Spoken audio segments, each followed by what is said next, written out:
మహాగణాధిపతయే నమః. ఓం గురుభ్యో నమః. ఓం శ్రీమాత్రే నమః. పరమేశ్వర స్వరూపమైనటువంటి జ్యోతిష, వాస్తు మరియు ఇతర అనేకమైనటువంటి శాస్త్రములను మనకు అందించినటువంటి మహర్షులకి నమస్కారం. హయగ్రీవ హయగ్రీవ హయగ్రీవేతి యో వదేత్ తస్య నిస్సరతే వాణి జహ్నుకన్యా ప్రవాహవత్. అరుణాం కరుణాతరంగితాక్షీం ధృతపాశాంకుశపుష్పబాణచాపాం అనిమాదిభిరావృతాం మయూకైః అహమిత్యేవ విభావయే భవానీ. శ్రీమాత్రే నమః. ప్రేక్షకులకి లలితాంబిక అమ్మవారి యొక్క అనుగ్రహం పరిపూర్ణంగా కలగాలని కోరుకుంటూ, మనకి 2025 సంవత్సరం జనవరి నుంచి డిసెంబర్ వరకు ఉన్నటువంటి గ్రహస్థితి ఎలా ఉంది? సహజంగా మనం చూసుకోవాల్సింది ఉగాదికి చూసుకోవాలి, తెలుగు సంవత్సర సంబంధంగా చూసుకుంటే, ఎందుకంటే మనకి అదే ప్రామాణికం. కాకపోతే కొంతమంది అడుగుతున్నటువంటి కోరిక మేరకు చాలామంది ఏంటంటే మనకి జనవరి టు డిసెంబర్ లేదా ఫైనాన్షియల్ ఇయర్గా మార్చి నుంచి అట్లా చూసుకుంటూ ఉంటారు. కాకపోతే చాలామంది ప్లానింగ్ ఏంటంటే జనవరి నుంచి డిసెంబర్లో ప్లానింగ్ చేసుకుంటారు కొన్ని విషయాలు, ముఖ్యమైనటువంటి అంశాలు. అందుకని చాలామంది అడగడం వల్ల మనం జనవరి టు డిసెంబర్ చేస్తున్నాం. కానీ ఉగాదికి వేరుగా ఉంటుంది. అది విశ్వవసునామ సంవత్సరం ఎలా ఉండబోతుంది అనేది వేరుగా చేస్తాం. అది అయితే ఇక్కడ ఎప్పుడైనా ఒకటే గుర్తుపెట్టుకోండి, మేజర్ ప్లానెట్స్ ఏవైతే ఉన్నాయో అవే సంవత్సర ఫలితాలకు ప్రధానం. ఇక్కడ ఈ సంవత్సరం 2025 సంవత్సరంలో 4 గ్రహాలు పర్టికులర్గా మారిపోతున్నాయి. ఏమిటవి అంటే, శని భగవానుడు ఇక్కడ ఉండేటువంటి శని మార్చి 29వ తేదీకి మీనంలోకి మారిపోతాడు. మీనంలో ఉండే రాహువు శని ఇద్దరూ కలిసి మే 30వ తేదీ వరకు కలిసి ఉంటారు. గుర్తుపెట్టుకోండి, ఇది ఒక డిఫరెంట్ కాంబినేషన్. అలాగే ఇక్కడ ఉన్నటువంటి రాహువు ఇక్కడికి మే 30వ తేదీకి, ఇప్పుడు ప్రజెంట్ ఇక్కడ ఉన్నటువంటి గురువు ఈయన వక్రించున్నాడు ప్రస్తుతం, ఈయన మే 15వ తేదీకి ఇక్కడ మారిపోతాడు. ఈ యొక్క గ్రహస్థితిని అనుసరించి ద్వాదశ లగ్నాల వారికి, లగ్నం తెలియదు అనుకున్న వారు రాశి నుంచి చూసుకోవచ్చు ఎటువంటి ఫలితాలు జరగనున్నాయి, ఏ విషయాల పట్ల జాగ్రత్తగా ఉండాలి. జ్యోతిషశాస్త్రం అంటే ఏదో భయపెట్టేదో భయపడేదో కాదు, ప్లానింగ్ చేసుకోవడానికి మీకు మార్గాన్ని చూపించేది. కాబట్టి ఈ యొక్క ఫలితాలు చెప్తుంది నేనప్పటికీ కూడా చెప్పిస్తుంది సాక్షాత్ లలిత అమ్మవారిగా భావిస్తూ ఒక్కొక్క లగ్నం గురించి మనం తెలుసుకుందాం. వృశ్చిక లగ్నము, వృశ్చిక రాశి. మీకు ప్రస్తుతం ఉన్నటువంటి గ్రహస్థితి ఏమిటంటే అర్ధాష్టమ శని నడుస్తుంది ప్రస్తుతం. ఇది మార్చి 29వ తేదీ నుంచి తగ్గిపోతుంది.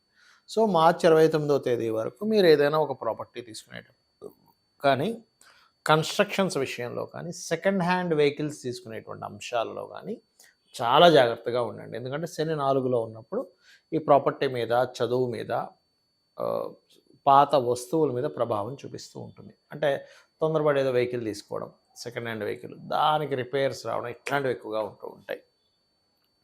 ఇదే శని కనుక మీకు మారాడు అనుకోండి పంచమంలోకి, అప్పుడు మళ్ళీ ఆ ప్రాబ్లం ఉండదు. కాకపోతే ఈ పంచమంలోకి మారినప్పుడు ఒక 2 నెలల పాటు శని రాహువులు ఇద్దరు ఉంటున్నారు కలిసి.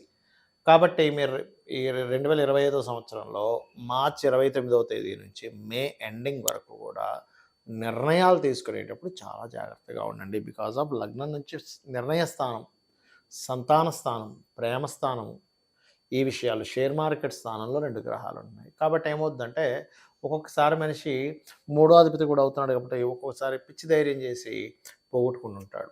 ధైర్యం మంచిదే, కానీ ఎక్కడ ధైర్యం చేస్తున్నాం ఈజ్ మోస్ట్ ఇంపార్టెంట్.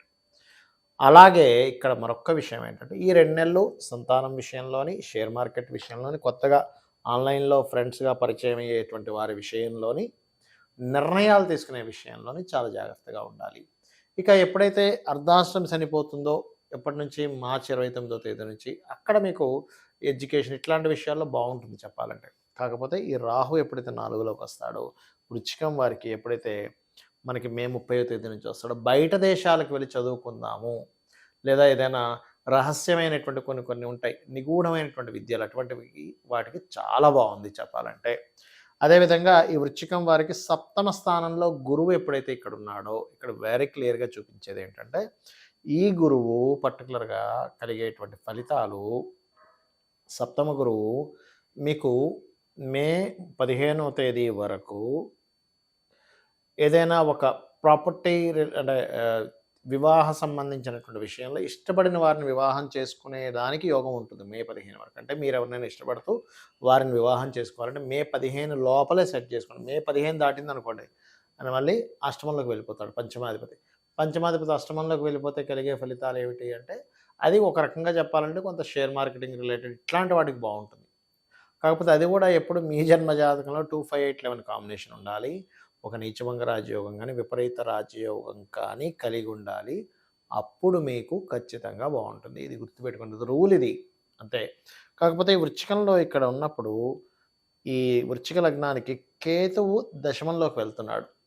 గవర్నమెంట్ సెక్టార్స్‌లో ఉండేటువంటి వారికి మార్పు చూపిస్తుంది. వృశ్చికం వారికి 10థ్‌లో కేతు వెళ్ళినప్పుడు. అదేవిధంగా చేసేటువంటి ఉద్యోగంలో ఇప్పుడు ఇంతకాలం నేను చేయలేను అని కొంతమంది ముందుగానే రిటైర్మెంట్ తీసేసుకొని ఇంకోటితో బిజినెస్ పెట్టుకుంటారు. ఇటువంటివి చూపిస్తున్నాయి. కాబట్టి ఇటువంటివి జరగనున్నాయి. కానీ కొంతమందికి ఎలా ఉంటుందంటే ఉద్యోగంలో స్ట్రెస్ ఎక్కువ అవుతూ ఉంటుంది. అలాంటి వారు మాత్రం కాస్త గణపతి ఆరాధన చేయండి. ఎంత మీరు గణపతి ఆరాధన చేస్తూ ఉంటే అంత బాగుంటుంది. మరియు పంచమంలో శని ఉన్నందుకు శని అక్కడికి వస్తున్నాడు కాబట్టి కాలభైరవ అష్టకం చదువుకోండి. మీరు ఎంత కాలభైరవ అష్టకం చేసుకుంటే అంత బాగుంటుంది మీకు. అదేవిధంగా ఇక్కడ ఎవరికైనా గవర్నమెంట్‌లో ఎక్కువగా ఇబ్బందులు ఉన్నాయనుకునేటువంటి వారికి అసలు గణపతి ఆరాధన చేయండి. అన్ని విధాలా మీకు బాగుంటుంది. దేశకాల సంబంధంగా కలిగేటువంటివి ఎటువంటివి ఉంటాయి సర్వసాధారణంగా ఈ యొక్క గ్రహాలు మారినప్పుడు అంటే, మనము గత వీడియోలో చెప్పుకున్నాం ఒక 1.5 ఇయర్ బ్యాకే. ఏంటంటే శని ఒక్కొక్క రాసుల్లో ఉన్నప్పుడు ఒక్కొక్క రెవల్యూషన్ తీసుకొస్తాడు. బిజినెస్ పరంగా చాలా మార్పులు తీసుకొస్తాడు అని. శని మనకి కుంభంలో వచ్చే ముందే మనం కుంభంలోకి వస్తున్నప్పుడు చెప్పుకున్నాం. టెక్నాలజీ వైజ్‌గా, బిజినెస్ వైజ్‌గా చాలా మార్పులు తీసుకొస్తాడు అని.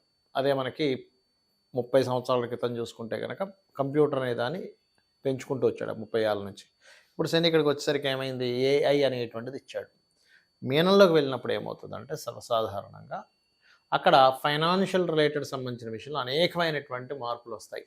ఫైనాన్స్ వాడే విధానంలో కొన్ని కట్టడులు, కొన్ని ధర్మ సంబంధం కొన్ని కట్టడులు ఏర్పడతాయి. ఒకటి. రెండవది ఏంటంటే ప్రతి ఒక్కరూ కూడా ఉపాసన చేయవలసిన పరిస్థితి వస్తుంది. అంటే ఏదైనా ఒక దీక్షలాగా కానివ్వండి, ప్రతి ఒక్కరు కూడా ఒక అనుష్ఠానం తీసుకోవాల్సిన పరిస్థితి ఉంది. ఎందుకంటే ఇక్కడి నుంచి శని ఇక్కడి నుంచి మీనంలోకి, మేషంలోకి వెళ్ళినప్పుడు మనం గతంలో చెప్పుకున్నాము ఒకసారి. ఏంటంటే మేష శని సంచరించేటప్పుడు 6.5 సంవత్సరాలు దాదాపుగా మీరు గమనించండి. ఇక్కడ ఏఐ ఎప్పుడైతే వస్తుందో మనకి సొసైటీలో కూడా చాలా మార్పులు వస్తున్నాయి. ఎవరికి వారు సొంతంగా ఏదైనా చేసుకోవాల్సిన పరిస్థితి రాబోతుంది అని మనం 1.5 ఇయర్ బ్యాక్ ప్రిడిక్ట్ చేసాం. అన్ని ఉద్యోగాల మీద ఆధారపడి ఉండకండి. ఉద్యోగం మీద ఉన్నప్పటికీ సైడ్ ఒకటి చేస్తూ ఉండండి. అది చాలా ముఖ్యమైనటువంటిదని. సో ఇది ఏ రకంగా అయితే ఎవరికి వారు సొంతంగా చేసుకోవాలో, ఎందుకంటే న్యాచురల్ మేషంలోకి ఎప్పుడైతే శని సంచారం జరుగుతుందో, సో న్యాచురల్ 10th లార్డ్ వచ్చేసి లగ్నం మీద అంటే మేషం మీద ప్రభావం చూపిస్తుంది. అంటే ఓన్లీ వర్క్నే నమ్ముకుంటే చాలా ప్రమాదం ఇక్కడ. ఇదేదో మిమ్మల్ని భయపెట్టడానికి కాదు, మిమ్మల్ని ముందుగా హెచ్చరిస్తూ మీరు బాగుపడాలని చెప్తున్నటువంటి అంశం. అలాగే ఇక్కడ ఇంకోటి ఏంటంటే ఓన్గా ఏదైనా చేసుకోవాలి. శని నీచబడుతున్నప్పుడు మనం ఉద్యోగాల మీద ఆధారపడకూడదు. సొంతంగా ఏదైనా ఒక చిన్న కర్మాగారం, చిన్నగా మనం ఓన్గా ఏదైనా సేల్ చేయగలమా ఆన్లైన్లో, లేకపోతే ఇంకేదైనా చేయగలమా అనేటువంటి దాంట్లోకి వెళ్ళాలి. దీంతో పాటు ఇక్కడ మనకి చూడండి కొన్ని బ్లాక్ మ్యాజిక్స్ అని ఇట్లాంటివన్నీ పెరుగుతూ ఉన్నాయి.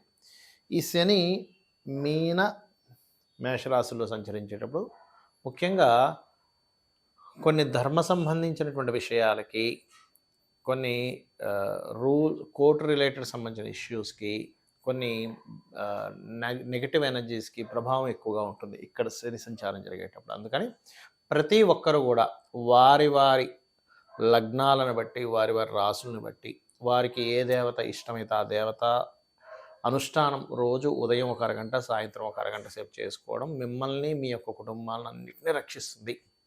ఇది ముఖ్యంగా గుర్తుపెట్టుకోండి. మీ జన్మజాతకం ఎలా ఉన్నా, అక్కడ ధనయోగం ఉన్నా లేకపోయినా, అంటే జన్మజాతకంలో 12 భావాలు ఉంటాయి. ఆ 12 భావాలు ఎలాగున్నా కూడా మీరు అమ్మవారిని పట్టుకోగలిగితే, లేదా మీ ఇష్టదేవతని అంటే లలితాదేవిని పట్టుకుంటారా, విష్ణువునా, లేకపోతే శివున్నా, కాళికా అమ్మవారినా, లేకపోతే దశమహావిద్యల్లో ఏదైనా ఒక విద్యను తీసుకొని గురువుగారుల దగ్గర తీసుకొని మీరు ఉపాసన చేస్తున్నారా అనేటువంటి చాలా ముఖ్యమైనటువంటి అంశం రాబోయేటువంటి 5 to 6 years లోపల. ఎందుకంటే మనకి ఇక్కడ శని భగవానుడు ఇక్కడికి మారబోతున్నాడు. దీనివల్ల చాలా చాలా మార్పులు వస్తాయి. అదేవిధంగా శనితో పాటు మనకి గురువు కూడా ఇక్కడికి వెళ్తున్నాడు. ఎప్పుడైతే గురువు ఇక్కడికి వెళ్తాడో మే 15వ తేదీ నుంచి వ్యాపార సంబంధించినటువంటి విషయాల్లో అనేకమైనటువంటి అద్భుతమైనటువంటి అవకాశాలు కావచ్చు, మార్పులు కావచ్చు బావుంటుంది. అదీగాక మనకి విశ్వావసు నామ సంవత్సరం నెక్స్ట్ చెప్పుకుంటామని చెప్పుకున్నాం. క్రోధినామ సంవత్సరం అంత ఘోరంగా అయితే ఉండదు గుర్తుపెట్టుకోండి. అలాగే కేతువు ఎప్పుడైతే ఇక్కడికి వస్తున్నాడో, రవి రాసుల్లోకి వస్తున్నాడో, రవి అధిపతి అవుతాడు నెక్స్ట్. కాబట్టి ఏంటి, కేతువు అక్కడికి వచ్చినందుకు ఆ 1½ ఇయర్‌లో చాలా పెద్ద పెద్ద వాళ్ళు అంటే మే 30వ తేదీ నుంచి ఒక 1½ ఇయర్‌లో దేశాన్ని పాలించేటువంటి చాలా పెద్ద పెద్ద వాళ్ళకి కీర్తి రావడం జరుగుతుంది. మార్పులు జరుగుతాయి. ఇది ఇచ్చేటువంటి రిజల్ట్ ఇది. అలాగే ఈ రాహు ఇక్కడికి వస్తున్నందుకు కొన్ని చూడండి ఒక్కోసారి మనం అంటుంటాం ఏమంటే కొన్ని నిధులు దొరికాయి, నిగూఢమైనటువంటి విషయాలు బయటపడ్డాయి. నిగూఢమైనటువంటి విషయాలు బయటపడేలా చేస్తాడు రాహు ఇక్కడికి వస్తున్నది. అంటే ఏమిటి, గోచారంలో తిరిగేటువంటి గ్రహాలు ఈ ఫలితాలు ఇస్తాయి. అలాగే నేను అందరికీ చెప్పేది ఒకటే, ఫైనల్‌గా మీ గ్రహస్థితి ఎలా ఉన్నా ఒకటే గుర్తుపెట్టుకోండి. అమ్మవారిని నమ్ముకొని, భగవంతుడిని నమ్ముకొని, ధర్మంగా మీ పని మీరు చేసుకుంటూ వెళ్ళిపోండి. ఈ ప్రతీది కూడా అమ్మవారికి సమర్పిస్తూ చేయండి. ప్రతీది కూడా రిజల్ట్ 100కి 200% పర్ఫెక్ట్‌గా మీకు ఏది మంచిదో అది జరుగుతుంది గుర్తుపెట్టుకోండి. ఎప్పుడు కూడా భగవంతుడిని కోరుకునేటప్పుడు నాకేది మంచో అది చెయ్యి స్వామి లేదా తల్లి కోరుకున్నట్లయితే ఖచ్చితంగా మంచి జరుగుతుంది.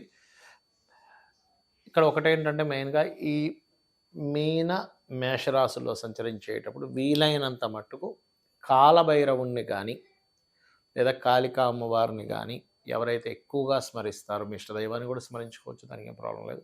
ఇంకొంచెం నెగెటివ్ ఎనర్జీస్ లాంటివి ఏవి కూడా ప్రభావం పడకుండా ఉంటుంది. ఇది గుర్తుపెట్టుకోండి. శ్రీమాత్రే నమః.